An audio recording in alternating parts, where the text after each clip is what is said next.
Thank you for having me here today. Just as Terry said, I'm just going to share some of our more lessons learned over the last 2 years with our clinical standardization project with Waypoint. So share where we are in the journey and discuss lessons learned. So Ontario Shores is a 326 inpatient bed facility just outside Toronto. We have about 60,000 outpatient visits a year, and we are fully electronic on Meditech 6.1 right now, 6.15, and we were fully electronic when we started our standardization project with Waypoint. And Waypoint is this hospital that's almost identical to Ontario Shores, with almost the same number of beds, having almost the same services and outpatient visits. So it made sense that we standardize with them. So we share a data center and we share our Meditech system. And we've been fully electronic since 2010, and their go live is next month. So that's where we are in our journey with them. I think through the presentation you'll see a lot of common themes and a lot of common discussions, as everyone has alluded to this morning, where really the vision that needed to be communicated to the teams over and over again about really we're using the system as a tool to implement the best practices. More for us, it was a huge lesson learned to focus more on the practice, not the system. You can take the system almost right out of it, besides in the few examples that Terry just gave. And our vision would be all of the similar things that Jeremy mentioned, such as supporting research and having interoperability, etc. So for us, we developed guiding principles. I guess we wish we had an opportunity like this when we started 2 years ago, because I think I need to go back after these 2 days and potentially change our guiding principles. But you'll see a lot of common themes. Number one, improve patient safety and quality of care. We used a 90-10 rule for standardization, so always trying to meet that 90% standardization target, where really there should only be, if we're not having the same service, for instance, a service or a practice is different at one site, at Waypoint, say, than Ontario Shores, that would be the only reason we shouldn't standardize. Support teaching and research, to recognize that each organization has unique tactical needs. We know, and part of our guiding principles was that it's an ongoing process, so it's not just until Waypoint got live, but this will be a guiding principles that we'll have to take forward for as long as we're together in a joint system. So now we're planning for projects, for instance, for next year, and we know that we need to collaborate on all of our joint projects, such as quality standards and that type of thing. Benefits and costs will be shared. Costs directly attributed to one hospital will be borne by that hospital. A couple other guiding principles: risks and liabilities of the parties will be clearly articulated, and each organization will have equitable say in decisions. So one of the things that we wanted to make sure we were measuring to ensure we were on the right track was how we were going to report our standardization metrics. So this is the categories that we came up with: standardized shared, or not standardized, but we have the same service, the same practice, or the same process. So those are the ones where you want the number to be really low because you should be standardized. Not standardized, different service. So again, if you have a different service, it might be more okay that you didn't standardize. And not standardized parking lots. So as we're reviewing clinical practices and the documentation and the order sets, etc., we did have a parking lot because we knew we had to reach the timelines, say, for go lives and whatnot. So the project was resourced to meet those timelines, so we did have to put things in a parking lot that we now know we have to go back to, say, in the next year to revisit and standardize. So the next couple of slides, I think, might be the most important because there are lessons learned. Again, number one would be strong governance structure, have a clear terms of reference, especially for your joint clinical documentation committees or your joint delegated MAC type committees. Really, all the hospitals need to delegate the decision-making authority to make those clinical decisions at those joint committees. So we kind of kept our individual committees at each hospital while we were having the joint ones, which wasn't really effective or doing us any favors.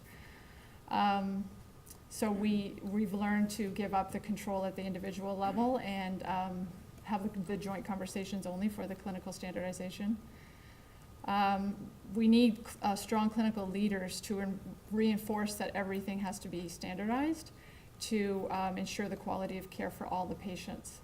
So in our conversations, there was often, well, we don't have the resources to make that change right now. We can't make that practice change. But really, if the leaders throughout the governance structure, especially at the top, were saying, no, go back, we can find a way, and we need to do that for all patients, no matter where they are and what hospital, then you become more standardized and it's better for the patient.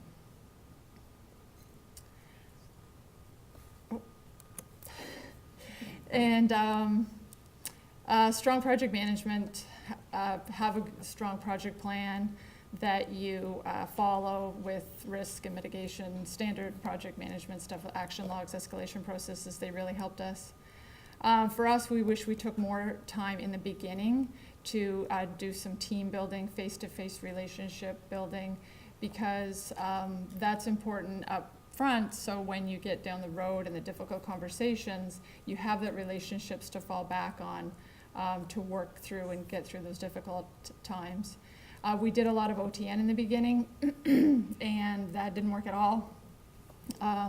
So we do have go-to meetings a lot now where you share documents with conference call, but we have a lot of face-to-face meetings, and what you can get done in a face-to-face meeting is a lot better than lots of conference calls. Collaborate on future initiatives and projects, because we know that if you're going to make a practice change, you need to make an EMR change, and that affects your standardization, so you just need to do all those things together in the future. And as was mentioned this morning, communicate and focus on a shared vision, so that, and keep talking about that shared vision so the team is working towards that goal for the patient. Focus on the future state, so don't build what is today on paper into the system. You'll lose all of the clinical decision support and all the great functionality that a system will give you. Focus on the future state, and establish key practices that must be standardized and focus on them. So we spend a lot of time standardizing things in the system, such as parameters and dictionaries and what scanning titles might be and that type of thing. But if you focus on the main clinical workflows and things that will make a difference for the patient, that's what should be measured and what your conversation should be. And we put a lot of things, as I mentioned, in a parking lot. So now we have a lot of work to do in the future where we probably should have the conversations as we were going through more. So you need the practice folks in the beginning to have those conversations, which we really didn't resource enough for. When you're making all those practice changes, you need to make changes to policy, so you might want to put into the project more of a project budget and hook those project and risk folks together. And considering a third party for both the clinical expertise, when the clinical folks are together at a table and they can't decide on what the best practice is, to somehow reaching out to a third party to assist making those decisions, and also just to facilitate the conversations, which I guess you're already doing with health tech, so that seems good. This is a picture of how we're reporting our clinical documentation. This is for nursing and allied. Oh, sorry.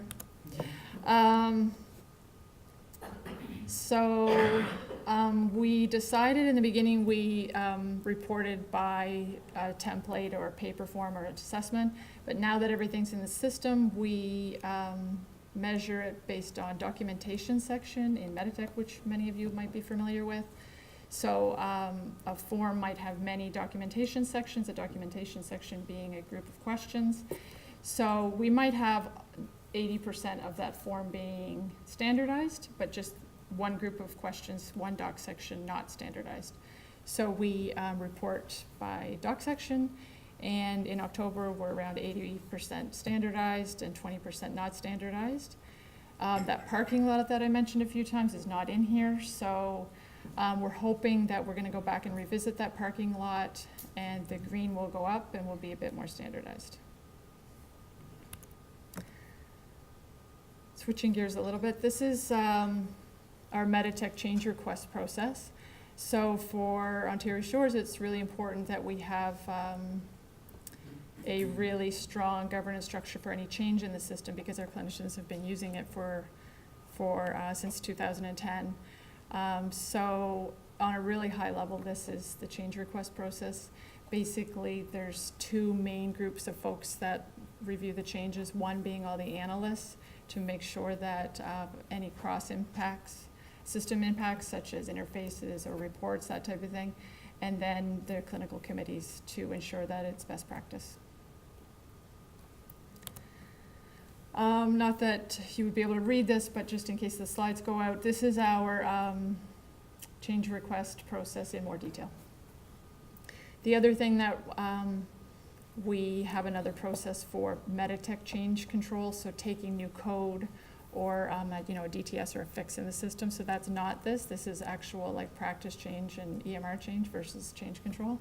But that's also important, and because you don't want either site making a code change that the other site doesn't know about. So there's another process about that.